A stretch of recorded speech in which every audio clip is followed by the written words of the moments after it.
Ja, jeg vil prøve at tale lidt om medier og demokrati, eller medier og demokratiidealer.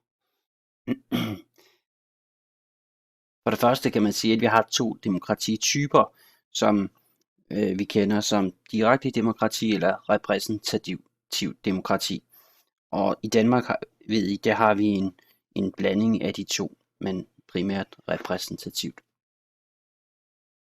Udover de to typer, så kan man også have flere idealer omkring demokrati, altså opfattelser om, hvad et godt demokrati er, og hvad demokrati er. Og de to idealer, som man oftest hører og taler om, er konkurrencedemokrati og deltagelsesdemokrati. Konkurrencedemokratiet, det er et repræsentativt ideal. Der er altså nogle vælgere hernede, som vælger repræsentanter, og det er så de her repræsentanter, som styrer og skal tage beslutningerne. Man kalder det også samtidig for et elitedemokrati, og det er som der står her, at det er nogle eliter, det vil sige de her repræsentanter, som konkurrerer om magten. Det er det, de gør op til valget. Og når de så er blevet valgt, så skal der ikke være mere politisk deltagelse. Så der er ikke noget politisk deltagelse imellem valgene. På den anden side har vi så deltagelsesdemokrati. Der er det vigtigt, at borgerne deltager så meget som muligt. Også imellem valgene. Det kan de for eksempel gøre igennem interesseorganisationer, græsrodsbevægelser, aktioner, demonstrationer eller bare partier, borgermøder og andre ting. Men i hvert fald, at de deltager aktivt også i demokratiet og politik, også imellem valgene. Ja, her er en lidt grundigere beskrivelse af det. Det ligger alt sammen i PowerPointen, som I kan læse der. Og der er også en af deltagelsesdemokrati. Så er den næste pointe, som er vigtigt at få med, det er, at man taler i forhold til ny teknologi. Altså man kan sige, at den teknologiske udvikling skaber muligheder for nye former for demokrati, eller mulighed for, at man kan gentænke nogle af de her idealer, man har haft omkring demokrati, og altså få et nyt type demokrati, hvor der er mere direkte deltagelse.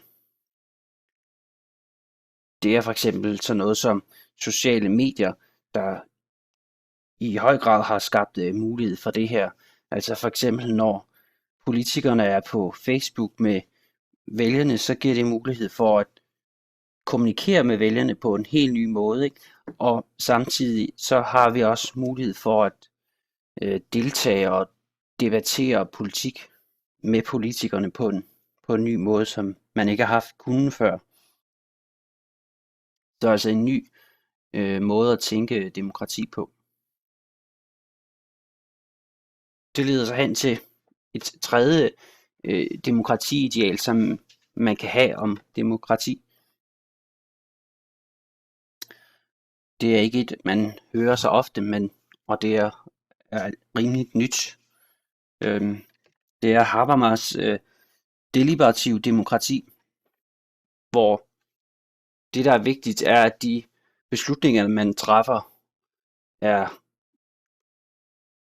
til samfundets fælles bedste, og så ikke nødvendigvis dem, der kan skabes flertal for, men det, der er det fælles bedste. Deliberation betyder sådan set bare rådslagning. Så man kan sige, at det her demokratiideal, det fokuserer på, at der skal være en dialog, og man skal have mulighed for at overveje relevante synspunkter. Samtidig med, at argumentation bør større stærkere end retorik. Så man kan sige, at det er det gode argument, som skal vinde frem for flertallet.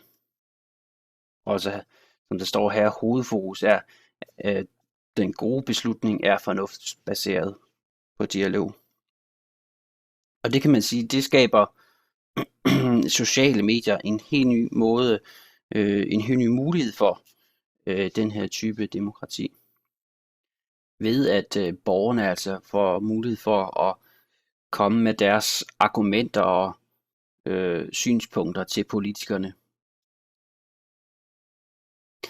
Det man kan sige er, at der udvikler sig en ny type offentlighed. Habermas er den her offentlighedsmodel, eller man kan også kalde den borgerlige offentlighed. Det er sådan en idealtype på, hvordan et samfund bør se ud ifølge Habermas. Der skal være det civile samfund her, og staten herover. De skal altså være adskilte, de to. Samtidig så skal det civile samfund være adskilt imellem det private herover og så det offentlige her. Vi har talt om en kulturel offentlighed, hvor man kan mødes om kunst og litteratur og kultur. Og så en politisk offentlighed, eller en borgerlig politisk offentlighed, hvor borgerne kan mødes og diskutere politik, økonomi og sociale forhold og lovgivning og alt sådan noget. Og i øvrigt diskutere det med politikerne også. Det der så er pointen her er, at man kunne diskutere, det var om de her nye sociale medier, de er med til at styrke den her politiske offentlighed, ved at man altså får mulighed for at diskutere og debattere med politikerne og det hele taget deltage mere aktivt i demokratiet.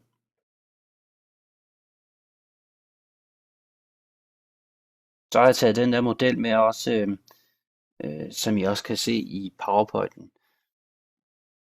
Her er de 4 demokratiidealer, som man har stillet op i forhold til de 2 demokratityper.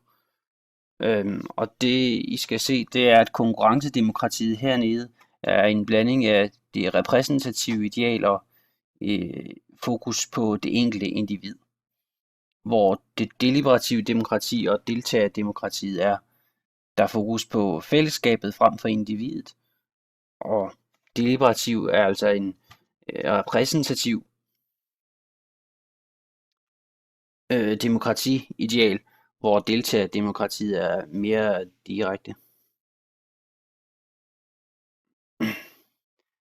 Så hvis man skulle opsummere det, så det her med medierne, det er vigtigt ved konkurrencedemokratiet, men kun op til valget, hvor politikerne har brug for medierne til at komme ud med deres politik.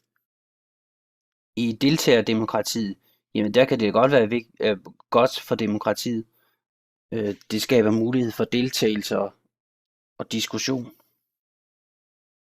Og særligt her i det deliberative demokrati er det her med medier også vigtigt. Det kan være, der kan komme nogle gode argumenter, for eksempel igennem debat på Facebook.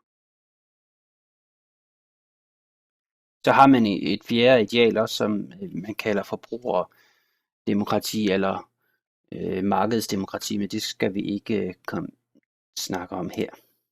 Der er en gennemgang af det, som I kan finde i PowerPointen også. Men tilbage til det her med offentligheden og hvad medierne betyder for det. Man kan også sige, der kommer man kunne begynde at tale om medialiseret offentlighed. Og det betyder sådan set bare, at med de her nye medier og den nye teknologi, så skrider grænsen imellem, hvad der er offentligt og hvad der er privat. Og man kan også se, at medierne i stigende grad er med til at påvirke samfundets magtstrukturer. Man kunne diskutere helt aktuelt om sociale medier kan være med til at skabe revolution, og om ikke sociale medier er bedre for demokrati og menneskerettigheder end tv-mediet er. Det sidste det er selvfølgelig sat lidt på spidsen, men man kan sige, at hvor tv-mediet er lettere at styre for og regulere for magthaverne, fordi de ofte er statsejede tv-kanaler og nyhedsudsendelser. Så er de sociale medier på den måde mere demokratiske og frie, og altså svære at regulere. Et helt aktuelt eksempel på det er for eksempel det arabiske forår, og i øvrigt Syrien, hvor de sociale medier altså også spillede en stor rolle for den revolution.